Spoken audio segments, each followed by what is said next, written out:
Hey everybody, my name's Zach. I'm the owner and head brewer here at Inner North Brewing Company. Inner North Brewing Co. is located in the inner north of Melbourne, as suggested, in the beautiful suburb of Brunswick.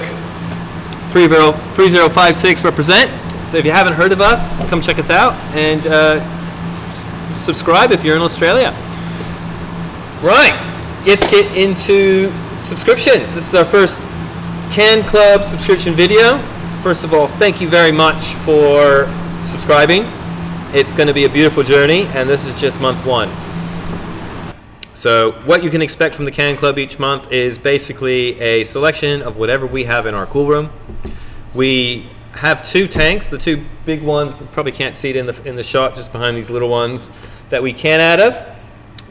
And we try to, the vision is to be canning out of those every 4 to 6 weeks, but because we're currently in lockdown and we don't have an open bar, we move through beer a little bit more slowly, so the frequency of how quickly we can will vary. So you get what we get, and we'll give you a little bit more in the pack each month of the freshest, newest stuff, but don't be surprised if like next month you end up with the same 6 cans. It's okay. It's just kind of filling in that, complementing your beer diet, filling in that staple quota you need to keep yourself happy on a Friday night. Cool. Moving on. Let's get to the tasting. First, we're going to start with Big Red, which is a beautiful ruby red color. Colors are really important with red ales. This was canned just last week on Tuesday, and it's probably the newest beer in our signature range because when we did a single keg of Little Red and a single keg of Big Red, and they just worked so well that the Big Red just stood out, and we're like, this is a winner, we're going to keep brewing it. Red ale is a bit of a weird style in that it's not really a style. The Irish red ale is a style that goes back ages, but this sort of, the style is sort of coming into its own again these days. But let's just have a little sniff. Oh, delicious. This beer is all about the malt. If you don't have good quality malt, you're not going to get a good red ale. And we have used exceptional malt from a maltster and farmer in New Zealand called Gladfield, and they do a bunch of specialty roasted malts that we've used in this beer, such as various crystal malts, a light chocolate malt, and a few different malts specifically roasted to get a little bit some reddish hues. And as far as I'm concerned, it's impossible to brew this beer using malts from any other maltster. Let's have a sniff and this taste, shall we?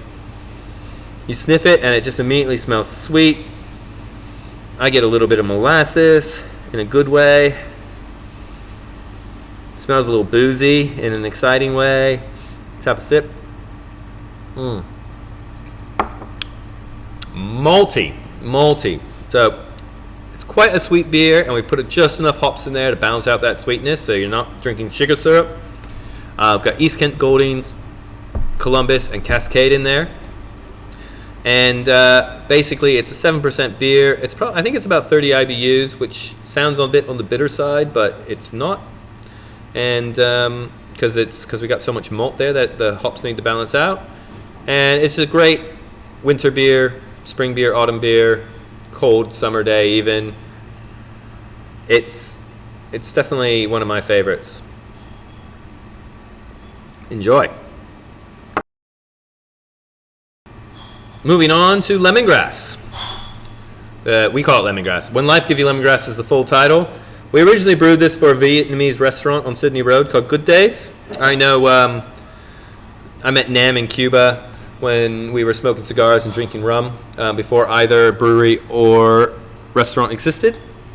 And he asked if I could brew up a special beer for Good Days that would pair well with Vietnamese food and their entire menu, and also just kind of be a crowd pleaser that everyone would love. Something with a unique character that's easy drinking, and that's what we got here. When Life Gives You Lemongrass is a 4.3% beer. It's low bitterness, and we call it a rice ale. And by that we mean that it's not 100% rice, it's not gluten free. It's got 20% rice in the mash.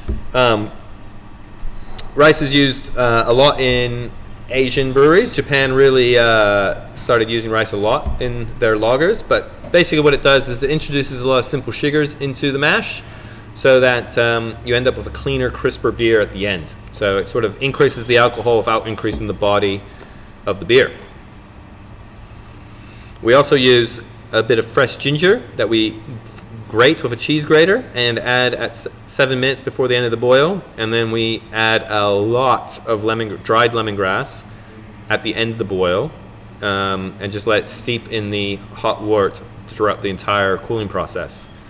And we've had years now to refine this recipe, and it sits exactly where I want it to. Really works well with any fried food. Let's have a sip. Right off the nose, you're getting that lemongrass intensely and a little bit of ginger. Have a big sip. Oh, crisp, clean, delicious, perfect for festivals if we ever get to do those again. Really does well in summer at the bar, and that's one of the reasons it's in our signature range. Is we have it has a cult following here, and every time we tried to take it off tap, we got in trouble. We're a brewery all about pandering to our regulars in our local community, so lemongrass, when life gives you lemongrass, is here to stay. Next up is a strawberry gum IPA that we brewed in collaboration with Rascal, a wine bar over on Sydney Road. So shout out to the team over there. Strawberry gum is in eucalyptus tree leaves, not strawberry gummy bears. But basically, they use a lot of strawberry gum in the desserts, and they're like, "Can we use it in a West Coast style IPA?" And we said, "Sure." And so we combine it with some whole melon hops that also have, in my opinion, some strawberry jammy vibes, and a little bit of Cascade hops to kind of have the pininess of the Cascade hops complement the herbalness that you get from the strawberry gum. And you take a sip. It's a lot of strawberry gum in that first sip. Stay calm. Take another sip. Already it's calming down on your palate. Your palate adjusts. It's a really good pint beer, really good session beer. Hope you enjoy it.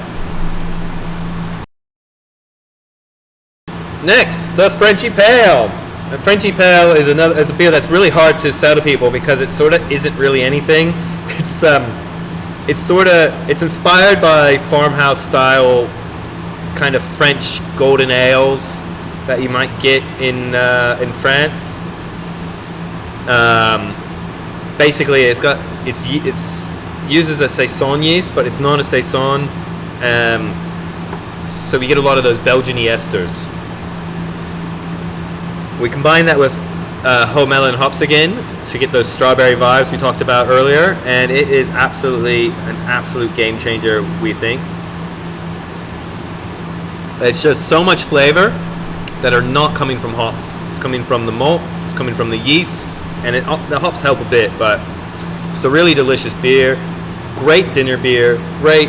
Take a bottle of this over to a mate's house for dinner and share it around. Everyone will think you're awesome. Next up, whatever the fuck Pale Ale, WTFPA. Basically, the acronym is, you can call it whatever you want. It's a pale ale and it's hoppy. There's a lot of crazy acronyms out there these days.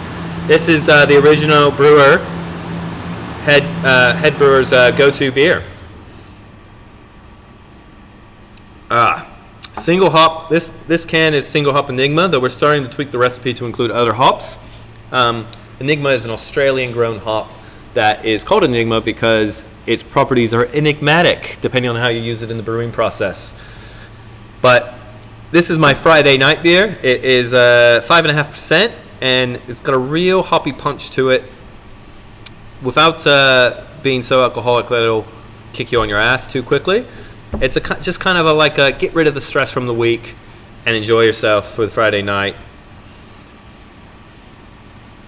A lot of stone fruit and citrus aromas and flavors going on there with some resin, dank, weed-like vibes. It's an old school hoppy pale ale. Enjoy.